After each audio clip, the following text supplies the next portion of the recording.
Welcome back. All right, so just in case you're new watching one of our series here, it's very, very important to unmask your car, your freshly painted car, about, I would say, anywhere from 2 to 4 hours after your paint job. Okay, 2.5 to 3 hours is an ideal time because you want to start unmasking, especially if you're masking up your headlights and your moldings and things like that. You want to start unmasking before it's completely cured. Why? Because if it's completely cured, you really risk the chance of peeling your paint off if your masking tape is very close on certain areas. Alright, so not a lot of people talk about this at all. In fact, I haven't heard any painter, professional painter or DIY painter on YouTube or anywhere talk about this. Okay, so it's very, very important. If you're doing a garage paint job, professional paint job, whatever, okay, it's good practice to unmask your car. If you have masking paper on anywhere of it, okay, doesn't matter if you're doing base coat, clear coat, or single stage enamel like this job here, okay, a couple hours after your paint, okay. Of course, the paint should not be tacky. It should be dry to the touch, like as you're grazing it with the back of your hands. Okay, but if you push it with your finger, of course, it's going to make a fingerprint, right? Because it's still setting up. Okay, so keep that trick in mind. What we did here was we sanded our headlights down with 800 grit, and then we're just shooting 2 coats of clear on it. We're using the Atom X27 spray gun with the Gun Bud Ultra lighting system. You can see how it makes it so much easier to see. Here's the second coat here. My friend Tony here is just whacking it for me with some clear coat. And all you have to do to prep plastic lenses like this is sand it down with 800 grit and put 2 coats of clear on it. Okay, and this will hold up for many, many years to come. And that's how you do it. How you turn dingy headlights to looking like brand new. I've been doing this for about 20 years now. Okay, it's a long hidden secret. Now people are talking about it. I've been doing this before people were even talking about this stuff. Okay, in fact, I was probably one of the first YouTube videos out there sharing this information. And then a lot of creators came out making more videos about this. Okay, so here what we're doing is we're spraying our front grille with Plasti-Dip. Okay, now when it comes to spraying Plasti-Dip in a can like this, you don't have to actually sand the product down. Okay, especially if you want to peel it off. Okay, for me, I just clean this front grille down and we're just going to spray it with Plasti-Dip to give it that flat matte look. And then we're also going to do all the other pieces on the car with Plasti-Dip, and those other pieces I ended up sanding down because we had some primer overspray on them. You'll see that in just a bit.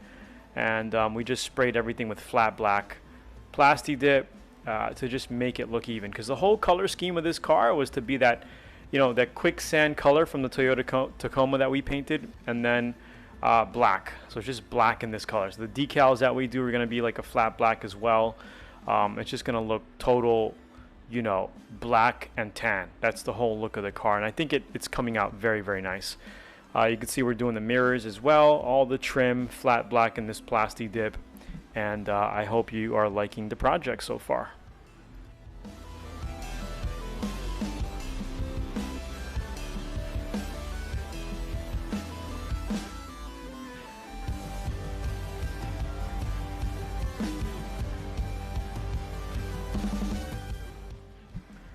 Alright, sometimes when spraying Plasti-Dip, you're going to get like a big splatter.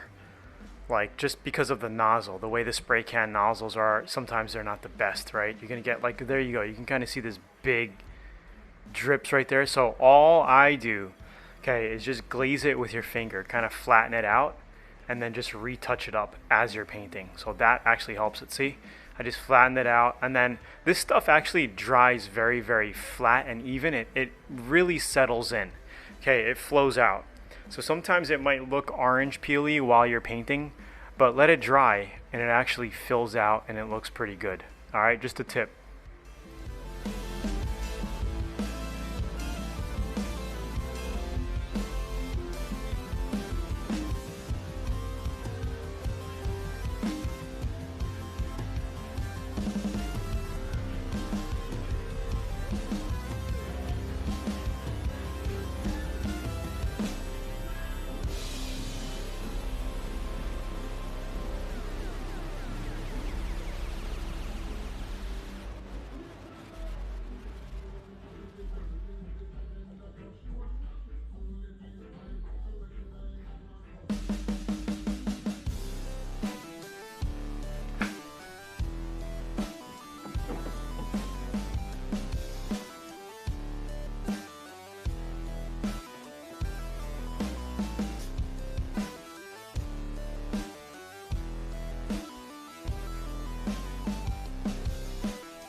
So here are the roof rails and some just plastic trim that goes around the car, the windshield wipers and all. Just make sure you clean it. You know, I use purple power, whatever, you know, degreaser they sell at like Costco's or whatever. You could use simple green. I used to use a product called Oil Eater. They don't really make it anymore. But just a degreaser to take the grime off, you know, the dirt and the grime. And then what I'm doing here is, because we had some overspray on it, was I'm just feathering it out with 400 grit, and then we're going to whack this with our Plasti-Dip, all the products. Okay, let it dry good for a few hours. If you want to speed up the process of drying, you could just get an air hose and just blow it out, you know, dry it up quickly, and then whack it with your Plasti-Dip. So yeah, that's pretty much it. We're just going to wash this down, Plasti-Dip it, let it dry, and put it back on the car. So after this part is done, what we're going to be getting into is doing the Raptor Liner on the bottom section of the car. Okay, so we're going to mask out our design where we want it, and then we're going to go ahead and sand it and then spray our Raptor Liner. So this is me just giving it a couple of coats of Plasti-Dip super quickly. Sorry about the camera angle. Sometimes you don't get the best shots with the GoPro on your head, but you get the idea, right? Everything's pretty much painted. Here is the windshield wipers, just giving that a coat as well. Oh, that's the front window trim. Front window trim. Okay, so here we got the car masked up with fine line tape, followed with painter's tape on top of that to give us, you know, a little bit more space to do our masking. But what I'm doing right now is just using a 240 grit dry sand, and we're just scuffing up all the areas where we're going to be getting our Rhino line. So you can see I'm getting very close to that fine line tape there, because we need the Raptor Liner to stick onto something. So take your time, sand it, don't damage your fine line tape. Okay, if I were to do this again, I would probably do the Raptor Liner first, okay, before painting the car. So basically have the car ready for paint, mask it up with my fine line tape, and tape up the upper section of the car.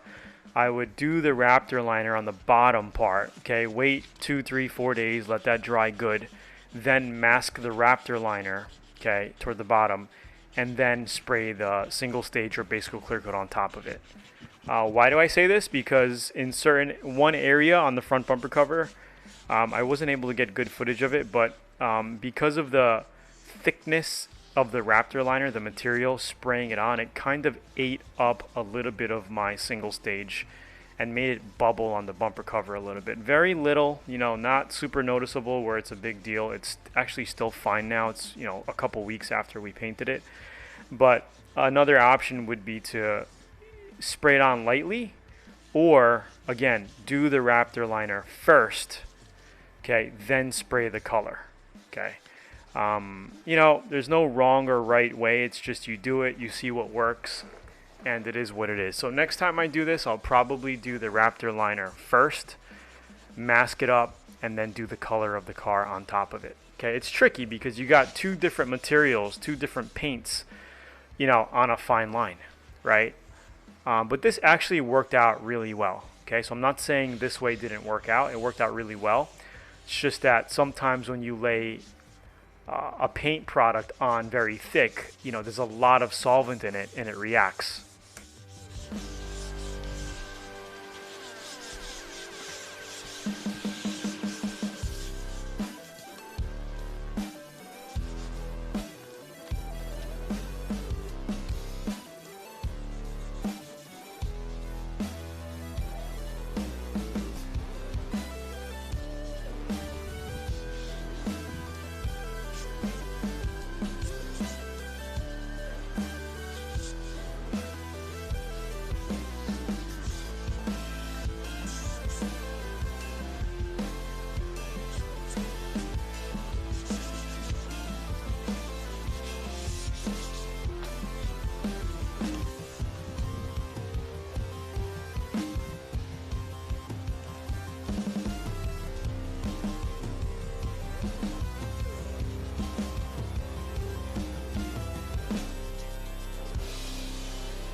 Alright, so all we're doing here is just masking up the top of the vehicle. This stuff does have some overspray, so I would recommend putting a sheet of plastic over the top of your vehicle if you're doing the bottom section like this. Because I did get a little bit of dry overspray on the top of my car, but it's not something that is hard to take off. You know, I just washed the car and most of it came off. Some of the more stubborn areas, I used a clay bar to just, you know, wash it off of the car with some soap. Okay, the top section, because all I did was mask up to here. You know, pretty much part of the door going around the car. I didn't mask the full car, the full top of the car up. You know what I'm saying? So yeah, I recommend, you know, masking the whole thing up if you have the time and if you want to do it. You know.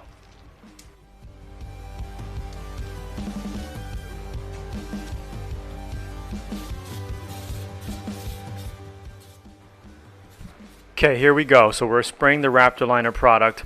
I get mine on eBay, pretty cheap, about 160 bucks for a gallon sprayable material. They give you 4 quarts of this with a little quart of hardener that you just add into the bottle and you shake it up and you spray it. Okay, they give you the gun as well. I was having a little pulsing action on the gun. You could kind of see the way it's spraying. It's kind of like pulsing. I don't know if it was because of the gun. It wasn't my air. That's for sure. I remember when I did my Daihatsu over in Texas, it wasn't pulsing like this. You can kind of see it pulsing, but I ended up learning how to spray it, and then it ended up going on pretty good. You can see that, you know, if you're moving too fast, you're going to get that pulse dots. But if you move at the right speed, it actually laid on pretty good. So double check it. It's not really supposed to pulse like this. I think something was wrong with the gun that was supplied, but you know, I did it. It came out good, and I'm not complaining. You know, I'm the type where I don't like to stop. So if I'm spraying it, I'll just try to figure out how to compromise and how to make it work. And I just kept on going. You can see that I put the gun butt light on it because it helped a ton, especially spraying under the wheel wells and under the car. I mean, it was a great light to have. I just snapped it on, and it helped a ton. Seriously. So yeah, here we go. We're just spraying the Raptor Liner on it, and as far as coats, just spray on until it covers and until it looks even with you. You know, sometimes it might be tricky because you just don't want to over wet it. So just keep the gun flowing. You know, that's the main thing. Keep the gun flowing. Okay, and then, you know, just use all angles, and you know, this way you can get up and around and between the grills and all that. But it came out really, really nice. Just keep watching. We're almost done here. With the Raptor Liner. Same thing with the Raptor Liner, okay? You want to peel it off just before it's cured. Okay, so actually I waited about 40 minutes, which was a little too long, I think. You know, I think 30 minutes would have been a good time for this stuff to set up because it sets up really quickly. Okay, so just feel it, check it. So here you go. I'm mixing up a new batch of Raptor Liner here. I'm just going to get some, because of the pipe that goes down, the liquid pipe here that picks up the materials, it doesn't go all the way down to the bottom, so there's going to be a little extra left over. So I'm just pouring some in to the other bottle here, and then you just tighten it up and then go to town with the product. And I used 3 quarts of product for this whole project. I still have 1 quart left.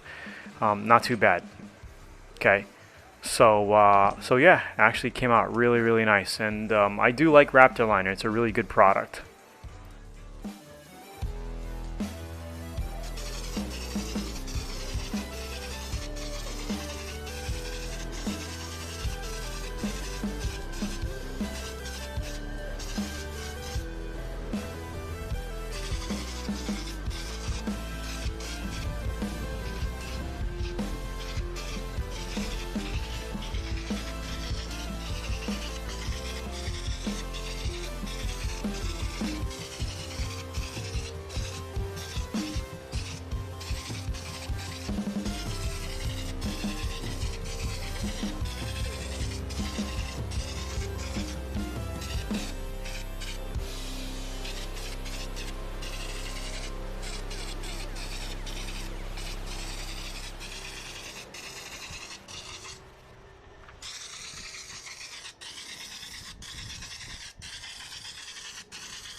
So there you go, the finished product. Here I am unmasking. Now be careful, anytime you're unmasking a car, take your time, don't rush it, and pull away from your newly painted area. Okay, pull away from it. And again, don't rush it, go slow. Okay, so just kind of watch how I'm peeling this off. Go slow, especially the fine line tape part, because that's where the real edge of your graphic is, right? On that 1/8 fine line tape. Okay. And I was supposed to have footage of putting the fine line tape on, but somehow the footage was lost. I just don't know where the footage is for that. But if you look in my other videos, especially on the mini truck Daihatsu project that we did, we do have a video series on how to fine line tape. Especially the motorcycle tank lamp projects in VIP, we do have a whole section on fine line taping. Okay, and that's how you do flame graphics or masking out for 2-tone, 3-tone, whatever. That 1/8 fine line tape is a very popular product by 3M that we use all the time. So here we're just kind of unmasking. Take your time slowly. Doesn't look like I had any fine line tape on that rear section, but you can see around the fender well, there's still blue on there, right? That's the fine line tape that we take off slowly. Keep watching because you'll see me take it off. And then some areas you're going to see like a rough edge of the Raptor Liner, but that actually came right off as I rubbed it side to side. I just let it sit a little longer, get dried up a little bit more, and then I was able to just rub it right off like a Plasti-Dip. The line came out seamless. It looked really good, flawless, so to say. So you could see some of the fine line tape there on the masking tape.